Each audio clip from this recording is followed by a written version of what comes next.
Bom dia, irmãos e irmãs. Nós estamos reunidos nesta quarta-feira, dia 5 de agosto, e o trecho do Evangelho que nos é proposto pela Igreja no dia de hoje é retirado do Evangelho de Mateus, capítulo 15, versículos de 21 até 28. Jesus encontra uma mulher estrangeira, uma mulher cananeia. Ele e os seus discípulos deixam a Palestina e vão para a região de Tiro e Sidônia. Vejam que aqui é dado o nome de Cananeia. No Evangelho de Marcos, que é o evangelho que inspirou esse trecho aqui, essa mulher é dita sírio-fenícia, de cultura grega. Aqui Mateus chama de Cananeia. Vejam que o nome cananeu, em se tratando da Palestina, se referia aos não-judeus, aos não pertencentes ao povo de Deus. Já aqui nós estamos numa região estrangeira e essa mulher então é dita cananeia. Jesus, num primeiro momento, diante dessa mulher que grita e pede a cura para a filha dela que estava endemoniada, ele não esboça reação. Não esboça reação, para nós é estranho. Quando os discípulos dele dizem: Jesus, atende aquilo que ela está pedindo, porque está nos incomodando, né? Então Jesus entra em relação com essa mulher. Vejam, essa mulher ela é muito corajosa, como aquela viúva que continua insistindo até que consegue uma resposta do juiz. Nesse caso aqui, porém, a relação entre Jesus e a mulher para nós é muito estranha, porque Jesus diz assim para essa mulher cananeia: eu não fui enviado senão para as ovelhas perdidas da casa de Israel. Para nós é estranho, como assim? Jesus tinha essa concepção? Vejam só, num modo de compreender Jesus Cristo, em um modo mais superficial, nós temos a impressão, a ideia de que ele sabia tudo, de que ele era onisciente, né? O Pai enviou o seu Filho, a segunda pessoa da Santíssima Trindade, e ele sabia de tudo. Não é assim. Quando o Pai enviou seu Filho, quando o Verbo se fez carne e habitou entre nós, ele assumiu a nossa humanidade de verdade. Não foi de mentirinha. E assumir a nossa humanidade de verdade significou também ir compreendendo devagarzinho qual era a vontade do Pai em relação a ele. Nesse sentido, Jesus vai compreendendo sempre mais que a sua missão é aquela de ser o Messias de Israel, aquele que veio para anunciar a boa nova aos pobres, libertar os cativos, dar a vista aos cegos. Porém, Jesus, ele cada vez mais depois irá compreendendo que a sua missão é mais ampla. Ele não é só o Messias de Israel, mas a sua missão é mais ampla. De fato, quando nós chegarmos no final do Evangelho segundo Mateus, no capítulo 28, no versículo 19, nós teremos que o ressuscitado diz aos seus discípulos: ide e fazei discípulos meus todos os povos. Mas essa passagem do enviado apenas para as ovelhas perdidas da casa de Israel até o fazei discípulos meus todos os povos é um processo. Jesus aceitou passar por esse processo e as comunidades cristãs também depois tiveram que passar por esse processo.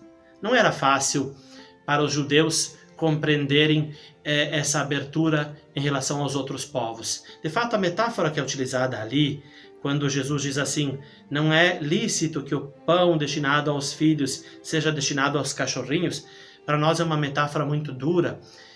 Nós devemos entendê-la no sentido dessa divisão entre judeus e pagãos. Judeus que não se misturavam com os pagãos. Se vocês lembrarem lá nos Atos dos Apóstolos, no capítulo 10, quando Pedro tem uma visão e onde diz: pega esses animais, mata e come. Onde havia animais também impuros, Pedro diz: não, jamais algo de impuro entrou na minha boca. Isso ilustra bem essa separação que havia entre judeus e pagãos. Então, essa metáfora que para nós choca um pouco, vamos entendê-la nesse sentido da divisão religiosa que havia naquela época. Mas para agora chegar uma mensagem para nós, especialmente nesse tempo difícil de pandemia que nós estamos vivendo, eu gostaria de sublinhar duas atitudes de flexibilidade. A flexibilidade de Jesus e a flexibilidade da cananeia. Qual é a flexibilidade de Jesus? Ele, tendo consciência de que a sua missão, nesse momento, estava ligada apenas às ovelhas perdidas da casa de Israel, diante da provocação da mulher, ele se deixa convencer e realiza essa cura, né? Então Jesus precisou se flexibilizar. Se ele tivesse permanecido rígido, ele não teria entrado em relação com a mulher cananeia. A mulher cananeia, por sua vez, no momento em que Jesus diz assim, não é lícito que o pão seja dado aos cachorrinhos, ele é destinado aos filhos, se ela não tivesse entrado também na ótica de Jesus, que era uma ótica judaica, ela poderia talvez ter começado a brigar com Jesus, né? Talvez nós começássemos a brigar com Jesus. Como é que você diz isto? Não, ela tem a flexibilidade suficiente para dizer, não, Jesus, eu não estou pedindo que o Senhor me dê o pão dos filhos, eu estou pedindo que as migalhas que caem da mesa sejam destinadas a mim. Ou seja, ela, com essa atitude humilde, com a atitude que agora estou chamando de flexível, ela consegue entrar em relação com Jesus. Aquilo que eu gostaria de sublinhar nessa manhã, nesse dia, caríssimos irmãos e irmãs, é que para que esse diálogo acontecesse, para que esse milagre acontecesse, como eu dizia, precisou uma atitude de flexibilidade de Jesus, precisou uma atitude de flexibilidade da mulher cananeia. Creio que para nós que estamos vivendo esse tempo de pandemia, essa lição é muito importante, porque nós estamos sendo provocados em muitos modos por situações que antes não aconteciam.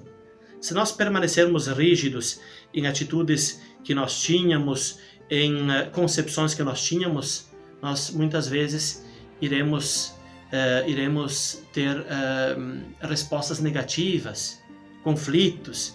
Se nós soubermos ter a flexibilidade que Jesus teve ao final, se nós soubermos ter a flexibilidade que a mulher cananeia teve, nós conseguiremos com certeza também desenvolver relacionamentos familiares, relacionamentos na sociedade muito mais saudáveis, muito mais felizes. Essa é a mensagem que eu gostaria nesta manhã, a partir desse texto, de deixar para vocês. Coragem, que nosso Senhor Jesus Cristo nos acompanhe com a sua graça e que a mulher cananeia, com a sua flexibilidade, com a sua inteligência, com a sua determinação, nos inspire. Tenham todos um bom dia.